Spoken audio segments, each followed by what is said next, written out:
got to change the name, make a new group, another way to fund it, that the state's going to have to pick up? Well, it's the mission creep that occurs. It's the, you know, here's another example, and that's the healthcare exchange system that was put in place here in Colorado with Senate Bill 200 last year.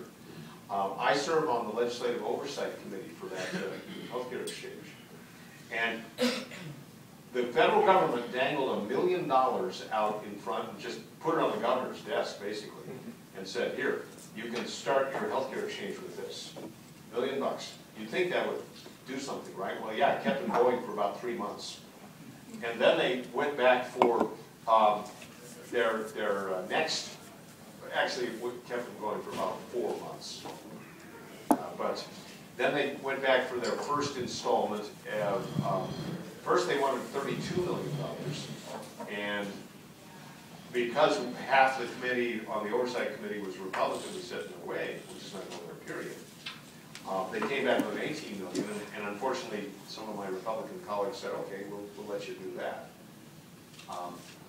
But the $18 million is to simply put together the plan for what they want to do after that, and that'll run out in September. And then they're going to come back for a request for who knows how many tens of millions to actually set up the system. And it's the same thing. It's the way, you know, that they just kind of start you on the process, and then you feel like you're in this train that just keeps going and requiring more and more and more.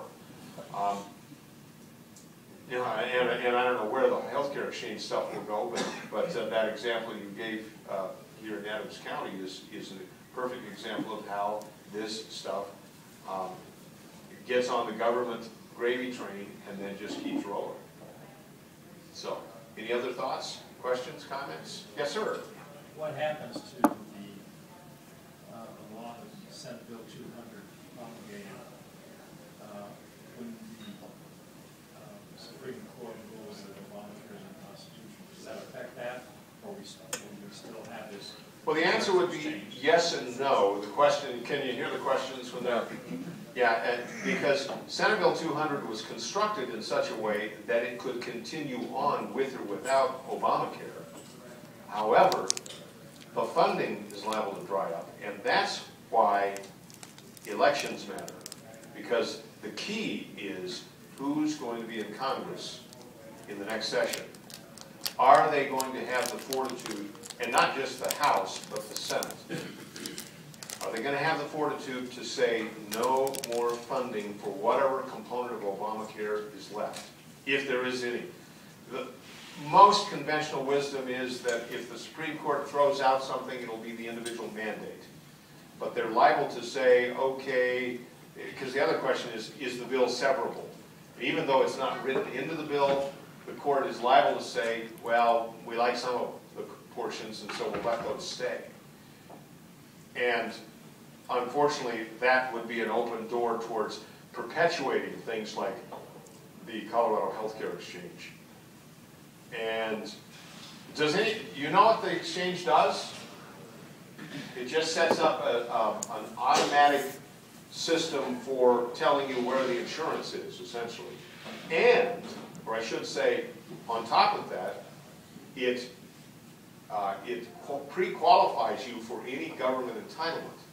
So the only real, well, there are two things it does. The substantive effect it will have is to ensure that as many people are on the entitlement system as possible. Because if you go to an exchange and say, I need medical insurance, they'll say, okay, well, give me all the particulars about yourself.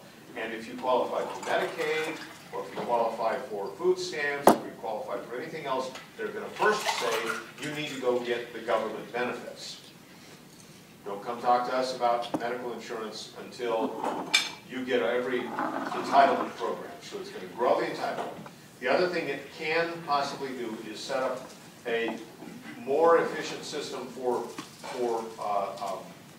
policy for individuals as opposed to group policies. So it sort of creates a new group policy system. There are a lot simpler ways to do that.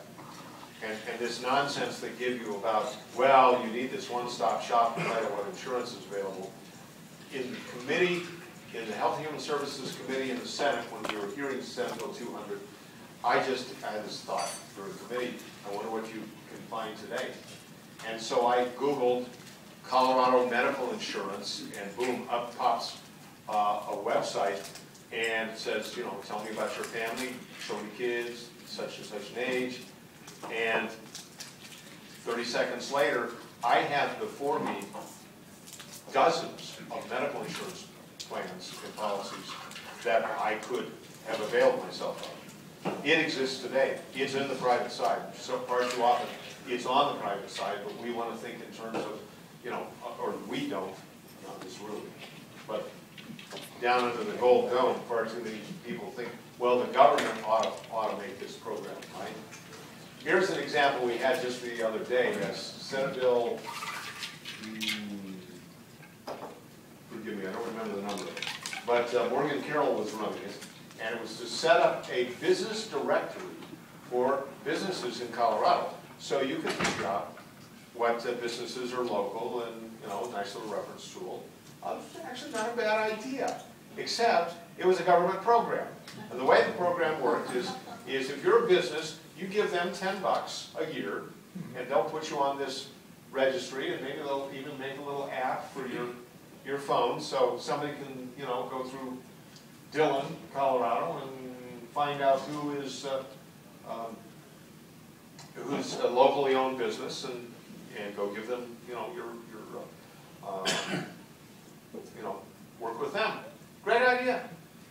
Except as a government program, it's going to cost $10, and it may or may not work because it's going to take them a year to set it up. Well, on the Friday we were debating it in seconds, we discovered that there was one private company that was actually proposing the idea, and on Monday, when we had thirds, we learned of another company that had already rolled it out. And they were less than $10. As a matter of fact, I think they were free. But nonetheless, the D's passed the bill anyway because they thought it was such a brilliant idea and such a jobs bill. Actually, I called it a job bill, singular, because it's true. It did create 0.8 FTE for the state of Colorado. So, anyway, forgive me for kind of digressing a little bit, but I think it's to the point. Yes? Can you talk about the bill that they proposed to repeal, Senate Bill 200, and why it didn't pass? Let's see. Do you remember who ran that? I do remember some components about it. I remember that it was a bill. Yeah, it's coming to mind. I can't give you the sponsor. I want to say Neville, but I'm not certain. It was a bill that said if the courts throw out Obamacare, that we will then get rid of Senate Bill 200. And no, that wasn't acceptable. It died on a party line vote. Why? Well, because once they get a program, they're going to hang on to that forever. You know, and they constructed 200 in such a way that it wasn't wholly dependent on Obamacare. But, Jane, just like what you said about going and getting more funding, if Obamacare goes down, now this healthcare exchange is going to be begging for cash, and unfortunately, if we don't put the right people in office, they'll probably get it. Does this Senate bill, does this include the 100,000 little kids that Ritter put on the dole for insurance just before he left?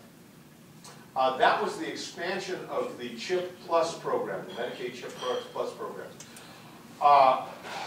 You said, does the healthcare exchange expand that? Not specifically, but well, it does in this sense.